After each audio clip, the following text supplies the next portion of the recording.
Hello, America. I'm Mark Levin. This is Life, Liberty, and Levin, a special edition.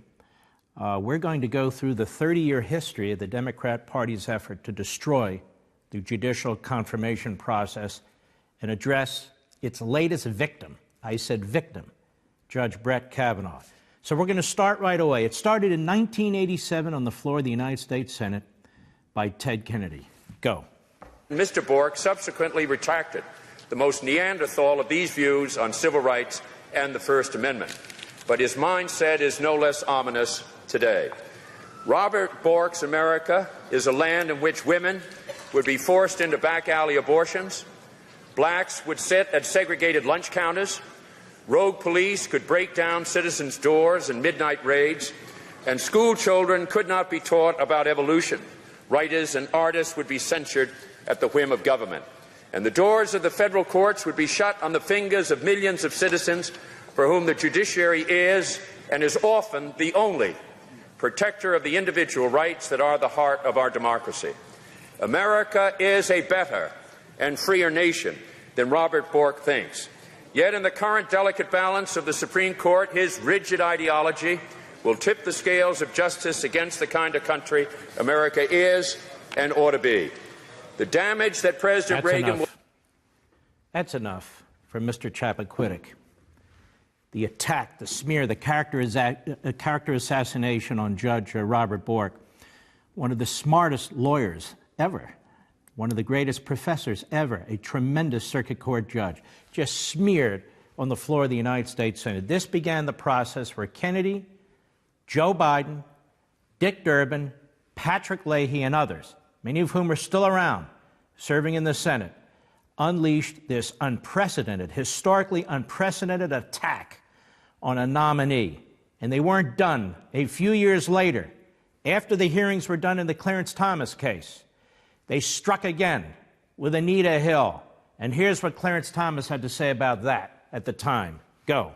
Unequivocally, uncategorically, that I deny each and every single allegation against me today that suggested in any way that I had conversations of a sexual nature or about pornographic material with Anita Hill, that I ever attempted to date her, that I ever had any personal sexual interest in her, or that I in any way ever harassed her.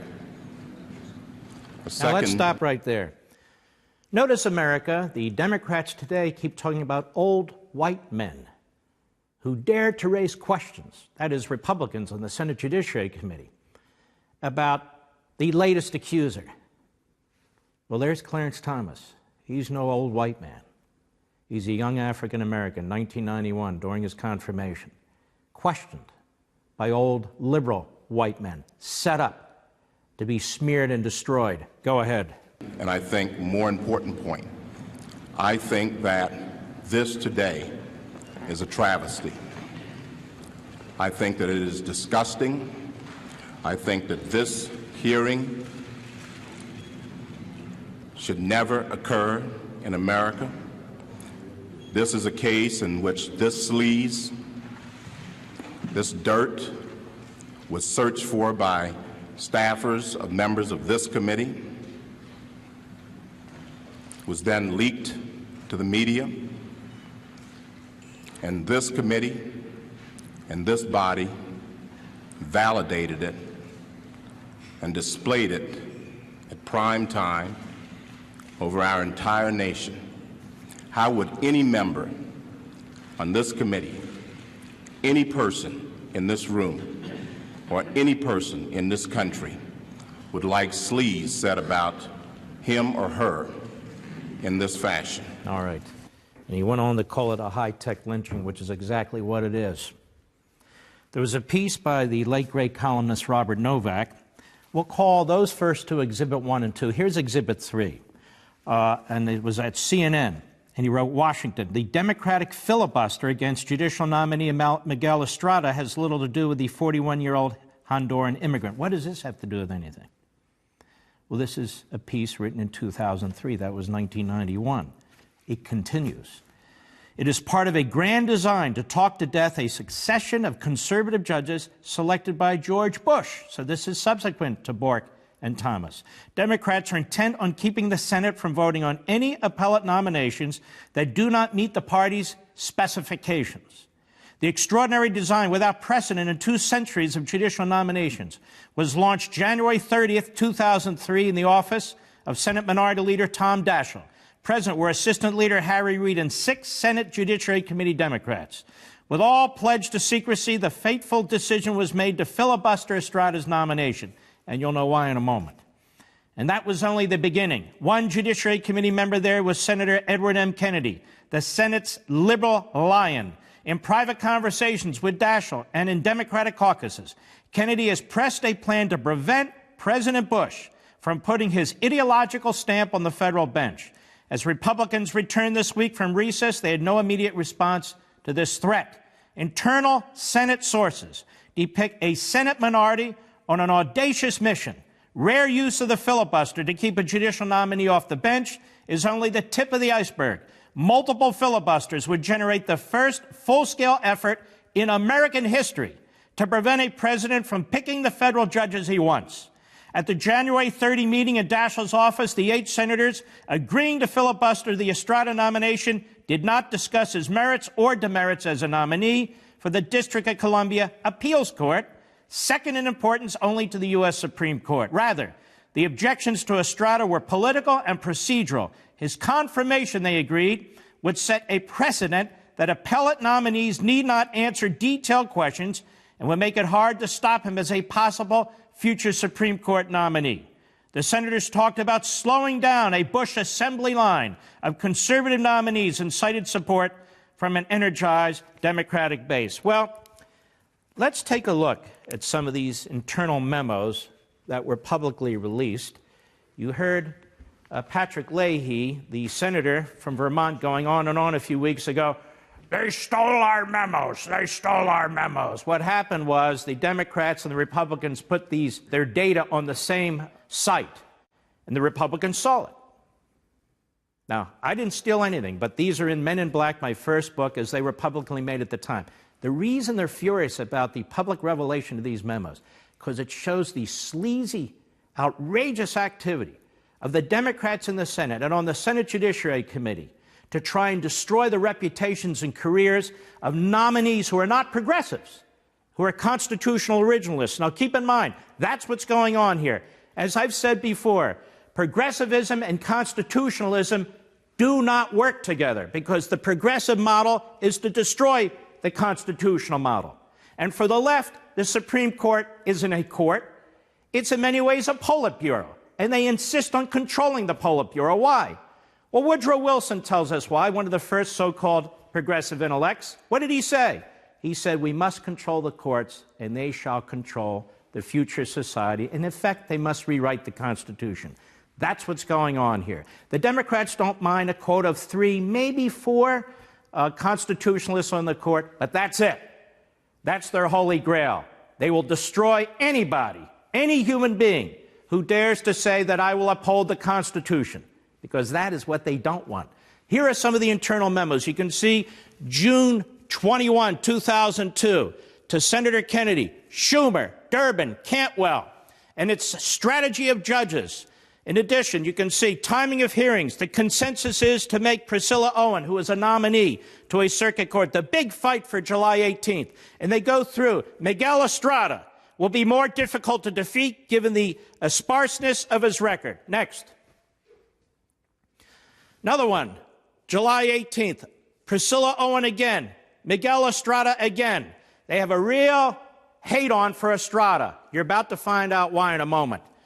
Senator Leahy took the important first step of asking for a memoranda that Estrada produced while working at the Solicitor General's office. Unfortunately, the Department of Justice has refused to turn over the memos. That has been the historic position of the Department of Justice, because the Solicitor's Office is the office that advocates on behalf of the federal government, and it's work product. It's attorney work product. It's not turned over to the United States Senate during a confirmation process. Next.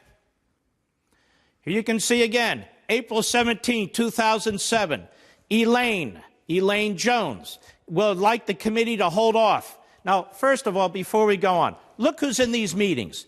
Elaine Jones of the NAACP Legal Defense Fund in 2002. She's in there, as well as a bunch of other left-wing groups. These left-wing groups are controlling the judicial nomination process for the Democrats. Kennedy, Leahy, Daschle, the rest of them, meeting with these groups, taking orders from these groups, conspiring with these groups, organizing with these groups in the shadows, where the American people can't see them. Next. Meeting with civil rights leaders, that is left-wing groups, to discuss judicial nomination strategy. June 5, 2002, to discuss all these nominees from George Bush. Next. Meeting with civil rights leaders, again, November 6. This goes back to 2001. The groups would like to postpone action on these nominees until next year, when presumably the public will be more tolerant of partisan dissent. Who are these groups? Again, you have People for the American Way, Ralph Nays, Kate Michelton, NARAL, Nan Aaron, Alliance for Justice, Wade Henderson, Leadership Conference on Civil Rights, Leslie Prohl, NAACP Legal Defense and Education Fund, the American Association of University of Women, and it goes on and on. Hardcore left-wing groups. Next. Here we have another meeting. This one was November 7, 2001. Check it out. They also identified Miguel Estrada as especially dangerous because he has a minimal paper trail, he is Latino, and the White House seems to be grooming him for a Supreme Court appointment. In other words, you gotta kill off this guy because he's Latino, he's smart, he's in the solicitor's office at the Department of Justice, he doesn't have a long paper trail that we can use against him, and if he gets on the D.C. Circuit, he may wind up on the Supreme Court as the first Latino Supreme Court justice. Incredible. Next. Kennedy behind the whole thing. Biden, Leahy, Durbin, and the rest. Next. Again, you can see who was in attendance. Daschle, Reid. And what are they focused on? Feinstein, Schumer, Edwards, Durbin, Leahy. Estrada. They got to kill off Estrada, the first Latino that might be on the Supreme Court. Next. Well, you get the picture. And that's what these memos show. They show that the Democrat Party has hijacked the judicial nomination process over the last 30 years. That their left-wing groups have hijacked the judicial nomination process from the American people. And they may let a justice through here and there who's nominated by a Republican, but the fact of the matter is they are going to crush anybody who they believe might change the balance of power. What are we talking about here? We're talking about Republican presidents like Donald Trump who are nominating people who want to follow the Constitution, people who want to adhere to the Constitution. Now, the left talks about judicial precedent. You got to follow judicial precedent. They don't mean it. If there's judicial precedent they don't agree with, they blow it off. But if they're right, judicial precedent, Dred Scott, the slavery case, do they think that judicial precedent should have been followed? Plessy versus Ferguson, separate but equal. Do they think that judicial precedent should have been followed? Korematsu, the FDR case, Japanese Americans, internment camps. Do they think that judicial precedent should have been followed? Brown versus Board of Education reversed Plessy versus Ferguson. They embrace Brown versus Board of Education, as do I. But if they hadn't applied the Constitution, that court, we'd still have Plessy versus Ferguson. I've got a lot more. But first, I want to remind you, check us out on Levin TV at crtv.com/Mark, crtv.com/Mark.